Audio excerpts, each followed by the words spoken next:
नमस्ते everyone, Monika astrology में आपका बहुत बहुत स्वागत है। आज हम चर्चा करने जा रहे हैं नवंबर के राशिफल की और धनु लग्न की। धनु लग्न वालों के लिए नवंबर के महीने में किस प्रकार की परिस्थितियां हैं, हम आज देखने की कोशिश करेंगे। सबसे पहले हम बात करते हैं ग्रह गोचर की। मंगल 30 अक्टूबर से लेकर 13 जनवरी तक वक्र पोजीशन में आने जा रहे हैं। 13 नवंबर को मंगल वक्री होते हुए वृषभ राशि के अंदर एंटर होंगे। सूर्य 17 नवंबर को वृश्चिक राशि के अंदर प्रवेश करेंगे। बुध जो है वो 13 नवंबर को वृश्चिक राशि में प्रवेश करेंगे और शुक्र जो है 11 नवंबर को वृश्चिक राशि के अंदर प्रवेश करेंगे। आपके लिए सबसे इंपॉर्टेंट ट्रांजिट ये है कि गुरु मार्गी हो रहे हैं 24 नवंबर को, और तब से आपके लिए सबसे ज्यादा इंपॉर्टेंट इसलिए है कि आपका लग्न का स्वामी ही गुरु है। तो अब सबसे पहले चर्चा शुरू करते हैं लग्न से। देखिए, धनु लग्न और लग्न का स्वामी है गुरु, जो आपके चतुर्थ भाव में अभी चल रहे हैं और वक्र पोजीशन में 24 तारीख तक रहेंगे। देखिए, ये एक ऐसी पोजीशनिंग है कि जो भी टीचिंग सेक्टर वालों के लिए या जो भी अथॉरिटेटिव पोजीशन पे हैं, उनके लिए ये परिस्थिति बहुत ही अच्छी है। आपकी स्किल्स में काफी डेवलपमेंट है। मगर हम बात करते हैं, अगर बिजनेस की बात करते हैं, तो अभी जो भी बिजनेस कर रहे हैं उसी के अंदर प्रोग्रेस ढूंढने की कोशिश कीजिए। 24 तारीख के बाद वहां पर बहुत ही अच्छे रिजल्ट्स मिलेंगे। जो मेहनत करी है उसका परिणाम आपको मिलना प्राप्त होगा। और अगर जॉब की बात करते हैं तो देखिए, ये महीने बहुत ज्यादा चेंजेस करने से आपको बचना होगा, क्योंकि मुझे ऐसा लगता है कि इस महीने कार्यस्थल के अंदर बहुत ज्यादा बदलाव करने से आपको काफी डिफिकल्टीज देखने की मतलब प्रॉब्लम्स हो सकती है। क्योंकि यहाँ पर क्या होता है कि गुरु का मार्गी भ्रमण 24 तारीख को होगा, मगर जो दूसरे ग्रहों की व्यवस्था देखी जाए तो वहां पर बहुत रिस्क टेकिंग नेचर जो होता है उसको आपको अवॉइड करना चाहिए।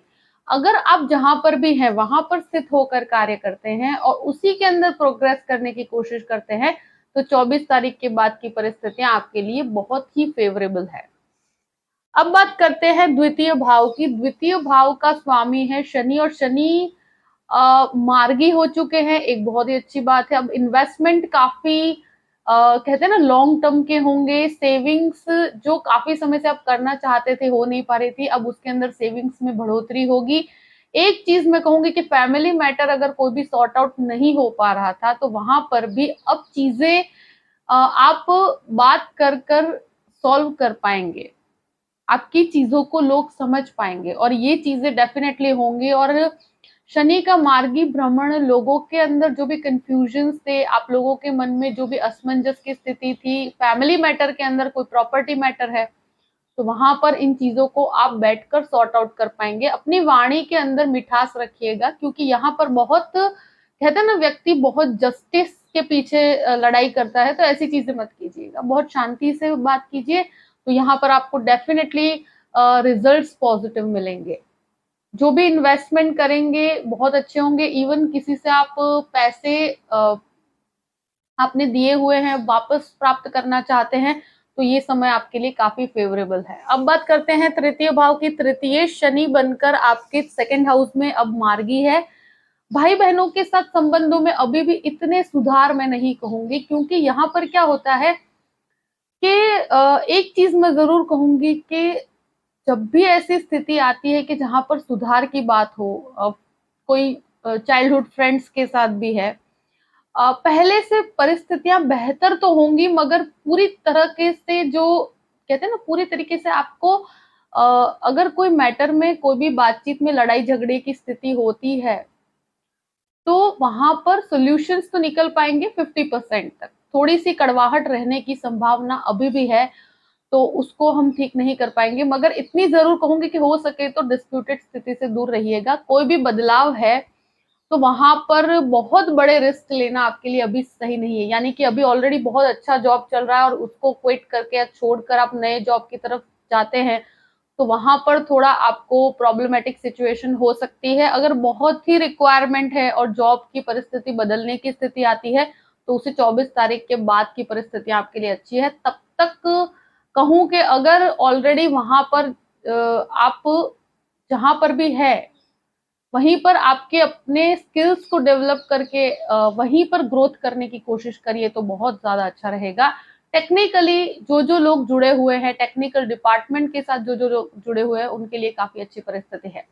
अब बात करते हैं चतुर्थ भाव की। देखिए प्रॉपर्टी सेक्टर के अंदर जो लोग काम कर रहे हैं उनके लिए जो भी बाधाएं थी और अभी तक आपने जो भी कोशिश की हुई है, लाइक आप कोई घर खरीदना चाहते हैं, घर को रिनोवेट करवाना चाहते हैं, ऐसी स्थितियां क्रिएट हो सकती है। इस महीने काफी रिनोवेशन हो सकते हैं, उसके पीछे कुछ खर्च आपको उठाने पड़ सकते हैं। आप कोई पुराने घर को खरीद कर रिनोवेट करके उसके अंदर कुछ डेकोरेशन से रिलेटेड कुछ खर्चे हो सकते हैं। तो ऐसी स्थितियां आपको डेफिनेटली बनेंगी और यहाँ पर गुरु का मार्गी भ्रमण होने पर आपको अगर कोई डील्स फाइनलाइज नहीं हो रही थी तो हो पाएगी, प्लस मानसिक सुख में वृद्धि होगी।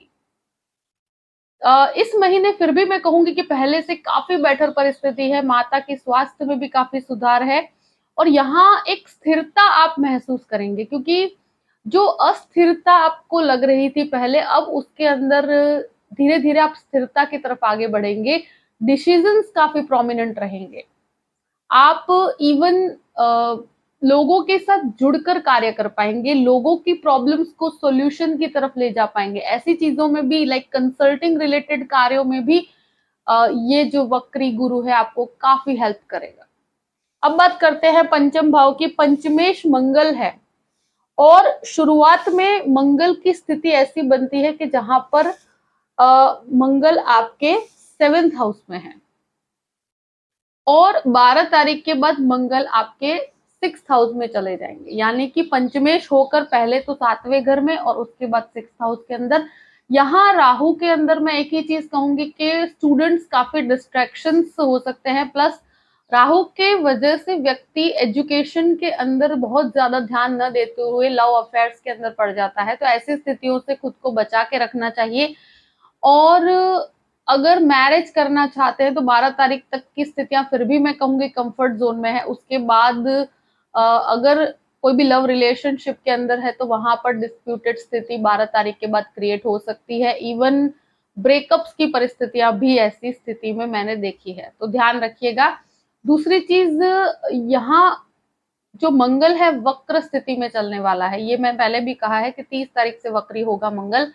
और मंगल 12 तारीख से यहाँ पर, मतलब 13 तारीख को सेकंड जो इसके वृषभ राशि के अंदर प्रवेश करेंगे, यानी कि आपके 6th हाउस के अंदर। तो ये पंचमेश होकर 6th हाउस में है, तो एक तरह से कहा जाए तो जो भी टेक्निकल लाइन वाले हैं और जो कॉम्पिटिटिव एग्जाम्स की तैयारी कर रहे हैं उनके लिए फिर भी बेटर है, और मेडिकल के अंदर है उनके लिए भी बहुत अच्छा है। मगर फिर भी डिस्ट्रैक्शंस तो रहेंगे ही, तो अपने आप को फोकस्ड बना के रखिए। और जो भी संतानों के साथ आपके थोड़े से कॉन्फ्लिक्ट्स हो सकते हैं, वो भी 13 तारीख के बाद।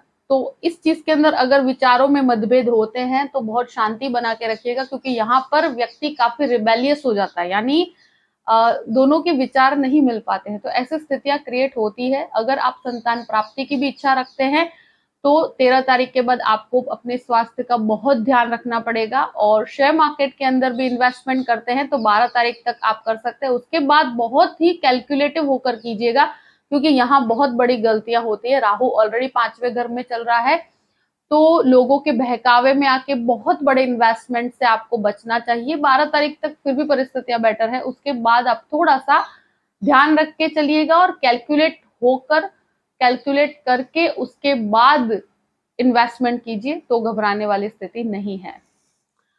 अब बात करते हैं 6th हाउस की। छठे घर का अधिपति बनता है शुक्र, और शुक्र इनिशियली आपके 11वें स्थान में, उसके बाद आपके 12वें स्थान में है। मंगल यहाँ पर 6th हाउस में आएंगे 13 तारीख से। देखिए ये जो स्थिति बनती है कि जहां पर शुक्र मंगल का परिवर्तन योग होगा, तो यहाँ मंगल की एंट्री होने पर मुझे ऐसा लगता है कि आपको कोई भी बहुत बड़े लोन्स, वो भी वेस्टफुल एक्सपेंसेस के लिए लिए जाए या बहुत बड़े रिस्क के लिए आप अगर लोन लेते हैं तो सोच समझ के लीजिएगा, क्योंकि लोन्स की परिस्थिति यहाँ पर जो डेवलप करता है, ऑलरेडी वक्री मंगल है, तो ऐसी स्थिति में लोन जल्दी पे ऑफ इंसान नहीं कर पाता है। तो जो भी लेना चाहते हैं कैलकुलेट करके लीजिएगा और बहुत बड़े रिस्क से आपको बचना चाहिए। दूसरी चीज ये कहूं कि यहाँ मंगल और शुक्र का जो परिवर्तन योग बनता है, यहाँ जो भी स्टमक रिलेटेड प्रॉब्लम्स है या ब्लड से कनेक्टेड प्रॉब्लम्स है, किडनी डिसीज से आप अगर कनेक्टेड है, जो भी मतलब ब्लड से कनेक्टेड कोई भी ब्लड प्रेशर है या इस तरह की कोई भी समस्याएं हैं, तो उससे आपको बहुत सतर्क रहना पड़ेगा। प्लस आप डायबिटीज के पेशेंट है तो वहां पर भी आपको बहुत सतर्क रहना चाहिए, क्योंकि हेल्थ को बिल्कुल भी अवॉइड नहीं करना चाहिए। मंगल का वक्री भ्रमण 6th हाउस के अंदर, वो भी परिवर्तन योग 12th हाउस के साथ हो रहा है, तो कुछ ऐसे एक्सपेंसेस आपको उठाने पड़ सकते हैं, तो थोड़ा शांति बना के रखिएगा। और एक चीज मैं जरूर कहूंगी कि स्वास्थ्य को बिल्कुल अवॉइड मत कीजिए। अगर छोटी से छोटी समस्या भी है तो प्रॉपर आपको ट्रीटमेंट लेने की जरूरत है, यहाँ पर चीजों को अवॉइड मत कीजिएगा। दूसरी चीज यहाँ पर एक चीज है कि शत्रु आप पर हावी नहीं हो पाएंगे, मगर मैं एक ही चीज कहूंगी कि डिस्प्यूटेड स्थिति से आपको दूर रहना है। यहाँ पर मंगल 6th हाउस में वक्र अवस्था में अनएक्सपेक्टेडली लोगों के साथ बहुत सारे लड़ाई झगड़े हो जाते हैं और कार्यस्थल के अंदर भी ऐसी स्थितियां होती है। यहाँ शत्रु हावी नहीं होंगे मगर आपके कार्य को डिस्टर्ब करने की कोशिश करेंगे, तो ऐसी स्थितियों में आपको हो सके वहां तक ऐसे किसी भी डिस्प्यूट से दूर रहना है, क्योंकि इससे आपके परफॉर्मेंस पे। अब बात करते हैं आपके 7वें घर की। सप्तमेश जो है बुध है, और वो आपके इनिशियली 11वें स्थान में सूर्य के साथ और केतु के साथ और शुक्र के साथ, और उसके बाद वो 12th हाउस के अंदर है। तो देखिए पति पत्नी के संबंधों में एक तरह से कहा जाए कि डिस्प्यूटेड स्थिति हो सकती है, और यहाँ एक चीज मैं जरूर कहूंगी कि एक दूसरे के साथ जो कम्युनिकेशन गैप बढ़ सकता है, ऐसी चीजें जरूर होगी। और यहाँ एक चीज मैं कहूँ कि बिजनेस पार्टनरशिप करते हैं तो पार्टनरशिप कर सकते हैं, मगर एक चीज मैं जरूर कहूंगी कि डॉक्यूमेंटेशन को बहुत प्रॉपर रखिएगा। यहाँ पर एक दो एडवाइस लेकर कार्य कीजिए, क्योंकि यहाँ पर क्या होता है कि केतु और सूर्य का ग्रहण दोष भी, और सूर्य काफी डाउन चल रहे हैं, तो यहाँ कैलकुलेशंस में गलती हो सकती है। प्लस आपके जो भी पार्टनरशिप है तो वहां पर व्यू पॉइंट्स काफी डिफरेंट होंगे, तो इन चीजों की क्लैरिटी करके फिर ही आगे बढ़िएगा।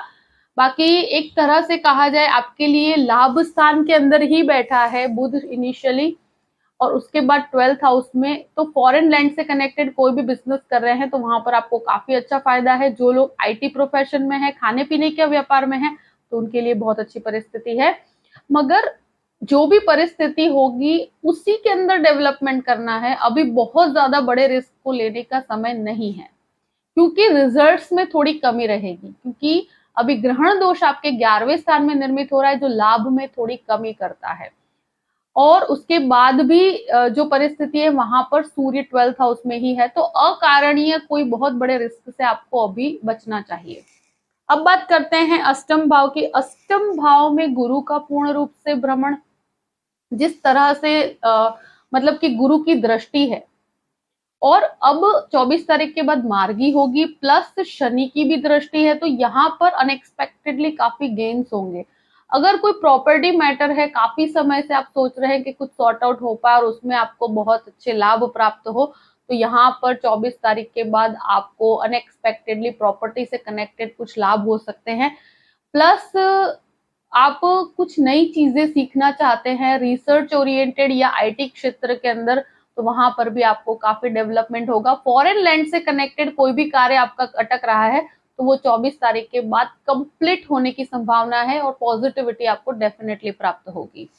अब बात करते हैं 9th हाउस की। 9th हाउस का अधिपति सूर्य बनकर इनिशियली कहूं तो 11वें स्थान में है केतु के साथ ग्रहण दोष में, और बाद में 12th हाउस के अंदर देखिए स्पिरिचुअलिटी में बहुत अच्छा डेवलपमेंट है। यहाँ पर आध्यात्मिकता के अंदर आपके काफी वृद्धि होगी, क्योंकि लग्नेश भी का गुरु बनकर वक्र पोजीशन में है, और यहाँ पर सेल्फ डेवलपमेंट बहुत अच्छा कर पाएंगे। मेडिटेशन है, योगा है, इन चीजों में आपका इंटरेस्ट बढ़ेगा। मगर एक चीज मैं जरूर कहूंगी कि यहाँ आपके जो कहते हैं ना भाग्य के अंदर लाभ की वृद्धि जरूर है, मगर थोड़ी कमी डेफिनेटली बनी रहेगी, क्योंकि सूर्य काफी नीचस्थ पोजीशन में है। पिता के साथ आपके संबंधों में अगर उनके बिजनेस के अंदर भी है तो वहां पर व्यू पॉइंट्स काफी डिफरेंट रहेंगे, तो बहुत एडजस्ट करके आपको आगे बढ़ना पड़ेगा। 1 महीने के लिए आपको बहुत शांति बना के रखनी पड़ेगी, क्योंकि यहाँ पर जो सूर्य है 16 तारीख के बाद वो भी 12th हाउस के अंदर है, तो वहां पर कुछ खर्चों के कारण भी आपको परेशानी हो सकती है। तो ऐसी स्थितियों के अंदर मैं कहूं कि अगर आप विदेश जाना चाहते हैं और वहां पर जैसे ही 16 तारीख निकलती है, तो अगर आप एजुकेशन पर्पज से जाना चाहते हैं या कहूँ कि कोई टेक्निकली आप आईटी के अंदर है या मेडिसिन के अंदर है और वहां विदेश जाना चाहते हैं, तो एक तरह से 16 तारीख के बाद की परिस्थितियां 100% फेवरेबल पोजीशन आपको देती है और आपके कार्य बहुत अच्छे से संपन्न होंगे। और उसके लिए अगर लोन लेना चाहते हैं तो परिस्थिति आपके लिए काफी फेवरेबल है।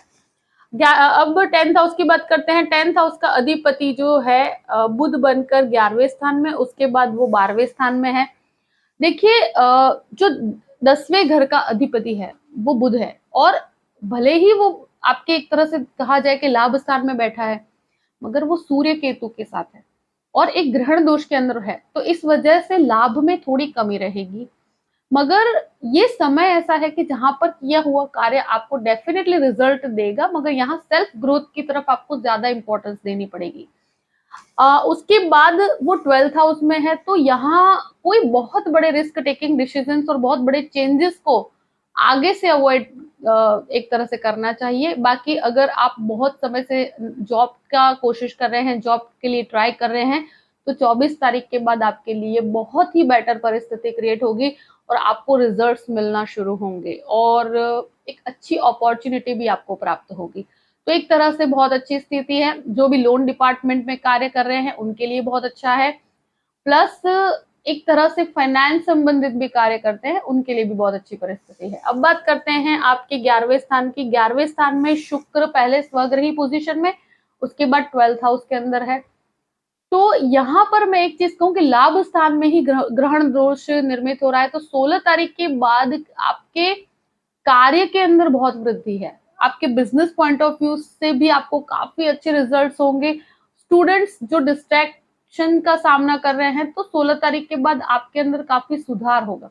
पर एक चीज जरूर कहूंगी कि एजुकेशन के अंदर जुड़े हुए लोग या जो भी स्टूडेंट्स हैं, उनको किसी भी प्रकार के डिस्ट्रैक्शन को खुद को बचा के रखना चाहिए, क्योंकि यहाँ पर मंगल की पोजिशनिंग की वजह से डिस्ट्रैक्शन होने की संभावनाएं बहुत ज्यादा है। और यहाँ आपका सर्कल ऑफ फ्रेंड्स तो बहुत अच्छा बढ़ेगा, आपकी इनकम में भी बढ़ोतरी है, मगर एक तरह से बहुत बड़े रिस्क लेने से आपको बचना चाहिए। 12th हाउस की बात करते हैं। 12वें घर का अधिपति है मंगल। मंगल वक्र पोजीशन के अंदर है, शुक्र बुध की युति वहां पर बनने जा रही है। और यहाँ एक चीज मैं जरूर कहेंगे, बहुत बड़े एक्सपेंसेस से आपको बचना चाहिए। यानी मुझे ऐसा लगता है कि कुछ वेस्टफुल एक्सपेंसेस होंगे, कुछ आप इस प्रकार के एक्सपेंसेस आप खड़े कर सकते हैं कि जहां पर लग्जरी के पीछे कुछ एक्सपेंसेस हो सकते हैं, तो ऐसी स्थितियां डेफिनेटली बनेगी। और अगर विदेश संबंधित कार्यों की बात की जाए, तो मुझे ऐसा लगता है कि गुरु का मार्गी होना, आपकी अगर कहीं पर भी कोई भी प्रोसेस में है फाइल या कोई भी वीजा के लिए आपने अप्लाई किया हुआ है, तो 24 तारीख के बाद आपको पॉजिटिविटी बहुत ज्यादा प्राप्त है। प्लस लाभ का स्थान का स्वामी खुद 12th हाउस में, तो वहां पर विदेश से आपको काफी लाभ होगा। जो भी लोग एक तरह से कहा जाए कि लीगल मैटर में फंसे हुए हैं, तो मैं उनके लिए एक ही चीज कहूंगी कि यहाँ पर 30 तारीख से पूर्ण रूप से मंगल वक्री पोजीशन में है। अगर डाइवोर्स केस चल रहा है या कोई भी इस प्रकार का केस चल रहा है कि जहां पर आपको प्रॉब्लमेटिक सिचुएशन हो सकती है, और यहाँ मंगल की जो पूर्ण रूप से दृष्टि जो है आपके लग्न पर भी पड़ती है, तो उतावलेपन में कोई भी प्रकार के डिसीजंस लेने के लिए ये समय योग्य नहीं है।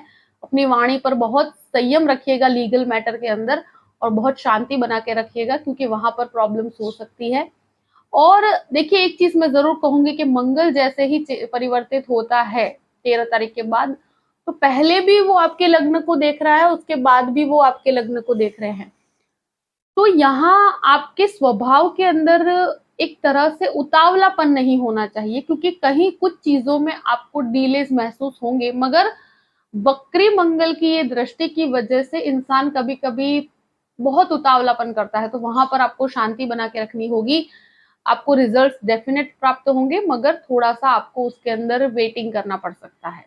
अपने एक्सपेंसेस को प्लान करके चलिएगा, तो फिर घबराने वाली कोई स्थिति नहीं है। धनु लग्न वालों के लिए जो भी परिस्थिति है मैंने आपके सामने रख दी है। आई होप कि ये वीडियो आपको पसंद आया होगा। पसंद आए तो लाइक भी कीजिएगा और सब्सक्राइब भी कीजिएगा। अगर आप मुझसे कंसल्टेशन लेना चाहते हैं तो डिस्क्रिप्शन बॉक्स में मैंने अपना ईमेल आईडी दिया हुआ है, astrologymonica@gmail.com। आप उस पर मेल कर सकते हैं। मैं आपको पूरी ही जानकारी प्रदान करूंगी कि कैसे मुझसे कांटेक्ट किया जाए और कैसे मुझसे कंसल्टेशन लिया जाए। देखिए, परिस्थितियों को ध्यान में रखते हुए अपने पूरे ही महीने को प्लान कीजिए और हमेशा खुश रहिए। Thank you so much. जय श्री कृष्ण।